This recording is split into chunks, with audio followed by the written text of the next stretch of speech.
Surabaya, salah satu kota besar di Indonesia dengan kurang lebih 3 juta penduduk yang hidup di dalamnya. Selain menjadi ibu kota dari Provinsi Jawa Timur, Surabaya merupakan kota terbesar kedua setelah Jakarta. Surabaya telah menjadi kota metropolis dengan berbagai keanekaragaman yang kaya di dalamnya.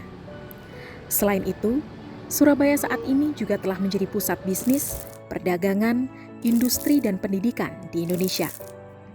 Di samping sebagai tempat pemusatan sumber daya manusia, Surabaya telah menjadi pusat perubahan sosial budaya serta perkembangan ekonomi yang lebih baik. Tapi ternyata, kota sebesar dan seberkembang Surabaya masih memiliki permasalahan sosial yang cukup pelik. Salah satunya adalah permasalahan eksploitasi anak sebagai pekerja. Sendiri biasanya kalau di Taman Safari ini ngeliat anak-anak kecil yang jualan ya itu. Ya, ada memang cuma dua orang teman yang mengantarkan itu satu orang. Kadang-kadang orang tuanya, kadang-kadang mungkin kakaknya. Namun Bapak sendiri anak-anak kecil yang jualan di sini bagaimana Pak? Menurut saya pribadi, otomatis ya, tidak menurut hukum, tidak menurut saya pribadi memang baik karena mendidik anak untuk jaga-jaga ke depannya. Mungkin ya ke depannya itu tidak nasibnya tidak baik, dia tidak dibina atau dibimbing mental dagangnya untuk ke depannya. Eksploitasi anak kerap terjadi dalam konteks anak jalanan. Mereka adalah sekumpulan anak-anak yang sebagian besar menghabiskan waktunya di jalan, mulai dari makan, minum, bahkan mandi. Anak jalanan mempunyai ciri-ciri diantaranya berusia 5 sampai 18 tahun, melakukan kegiatan atau berkeliaran di jalanan, penampilan yang kusam, pakaian yang tidak terurus, dan mobilitasnya yang tinggi.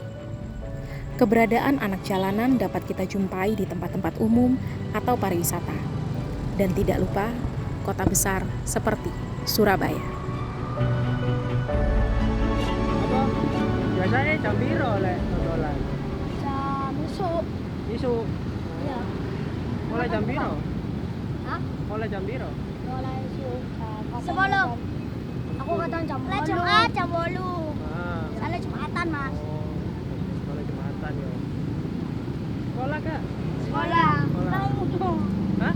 Sekolah. Oh, sekolah.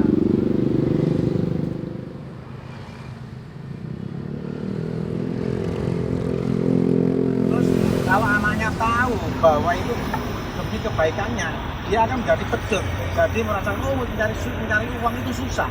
Sehingga dengan mencari uang susah itu, dia waktu sekolah dia akan semangat untuk belajar, sehingga dia akan menjadi orang yang pintar dan jadi orang yang berguna atau yang punya pekerjaan yang baik.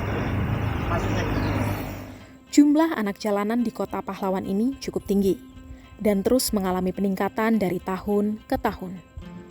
Hal ini dapat dilihat dari data Dinas Sosial di tahun 2003. Dari 2.310 anak jalanan, 1.797 berjenis kelamin laki-laki dan sisanya sebanyak 541 berjenis kelamin perempuan.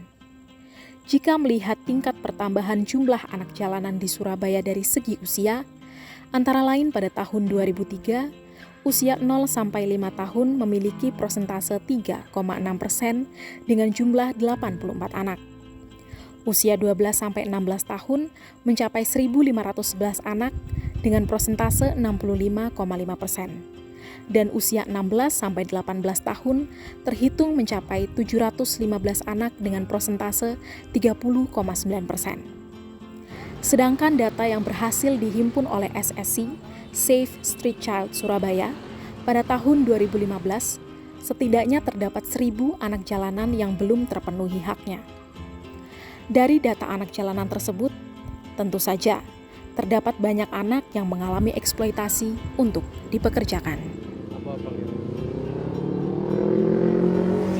Dia tuh dari kecil dibina, disuruh diajak jualan dengan maksud bahwa memberi pendidikan bahwa mencari uang itu susah. Dengan mencari uang susah, dia waktu sekolah, dia itu menjadi betul, dia harus sekolah untuk belajar dan terus belajar sehingga menjadi orang pintar. Sehingga menjadi orang pintar tentunya dia akan nanti mendapat pekerjaan yang baik ke depan untuk kemudiannya nanti kalau sudah lulus sekolah. Lek dino ono payu piro? Nasa pinuno bang payo 10 banyo ada 15. Oke yo. Iya. Alhamdulillah berarti. Terus Nang dia. nah dia ae lah kono. Yo nang kene kono kene. Ini kono iku ono ta apa arana lapangan kok. Apa? Wawancara. Penjara Mbak. Oh, biasae apa selain dek kene nang dia ae. Ya nak kene Mas, nak Delta nak kene. Nah, Delta. Delta Projo kene Gubeng. Ndak ono Oke. ndak ono dhewe dek kono. Maksudnya ono sing Ono. ono. Nak Projo ono. Oh. Arem jangan. Kamu jangan. Wis Di kongkong. Mari. wis. Ya soalnya surat ini Mas. Ya. Yo, iki berarti dodolan dhewe ndak ngomong nyoba-nyoba. Enggak, iya Mas.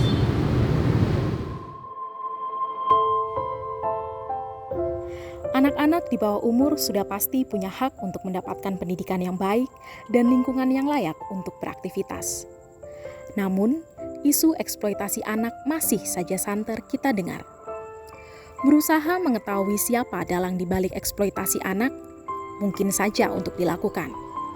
Tetapi, hal tersebut perlu kerja keras dari berbagai pihak, terutama pemerintah Kota Surabaya. Dari hasil investigasi yang kami lakukan, mereka, anak-anak di bawah umur yang dipekerjakan, rata-rata menolak untuk menjawab pertanyaan kepada siapakah mereka bekerja. Mereka cenderung menutup diri dan segera pergi ketika dicecar pertanyaan tersebut.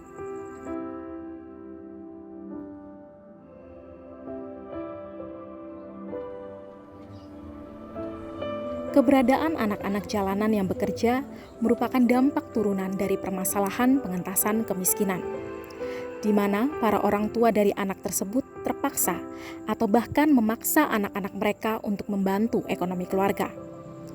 Meskipun dalam kasus lain terdapat banyak pihak ketiga yang menjadi penyalur tenaga kerja anak untuk dieksploitasi. Menurut Terry E. Lawson dalam teori eksploitasi anak, ia menyatakan bahwa eksploitasi anak merujuk pada sikap diskriminatif atau perlakuan sewenang-wenang terhadap anak yang dilakukan oleh keluarga atau masyarakat. Ayo. Ikan ini makan ketan. Pak you mantan. Om, mending mantan daripada pacar om. Rasanya anjing banget. Kota besar, pemicu permasalahan yang besar pula. Namun, ketika berpikir maju beberapa langkah ke depan, maka sangat bisa dipastikan bahwasanya anak-anak adalah aset penting dan berharga yang bisa mengubah masa depan menjadi lebih baik. Dalam konteks yang lebih kecil, seluruh anak-anak dari berbagai lapisan di Kota Surabaya merupakan aset penting demi tercapainya kota yang madani. Dengan pendidikan serta perhatian yang baik dan porsi yang tepat, bukan tidak mungkin pengentasan masalah eksploitasi anak menjadi bisa untuk dilakukan, terutama oleh pemerintah setempat. Ingat, hal ini adalah isu yang serius dan sangat penting untuk selalu kita cari solusinya. Karena sebuah kota yang dapat dikatakan maju adalah kota di mana seluruh warganya telah mampu untuk hidup makmur.